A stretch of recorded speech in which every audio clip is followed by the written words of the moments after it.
Franck Billat, le fils aîné de Paul Billat, est en passe de succéder à son père à tout dit. Luc Saint-Joun, l'un des conseillers de Paul Billat, a livré tout le secret qui se préparait pour la succession au plus haut sommet de l'État. Pour lui, Franck-Emmanuel Billat est sur le chemin du paradis terrestre. L'expression parfaite de la fenêtre d'Owerton. Y penser fut impossible, il y a 4 ans, aujourd'hui le fils aîné de l'illustre successeur de l'autre, est au seuil de la porte des Toudis, où il peut à tout moment entrer et occuper la chaise du chef d'État, 3e président de la République, indique le conseiller. Qui pourra empêcher M. Franck-Emmanuel Billat de remplacer son géniteur, se demande-t-il.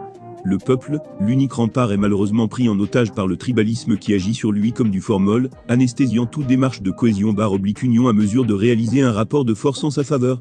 Le débat est porté par une élite intellectuelle qui écume les chaînes de télévision, radio et réseaux sociaux, avec pour unique objectif, tuer dans l'œuf les mouvements populaires. Elle les oriente à dessein vers les revendications ethno-tribales. Dans un environnement éclaté, qu'est-ce qui peut empêcher M. Franck-Emmanuel Billat de succéder à son père, a fait savoir Saint-Joun. Seule une mésentente entre les milliardaires hommes et femmes d'affaires, groupes ethniques confondus, les hauts gradés de l'armée, les dignitaires religieux et chefs traditionnels.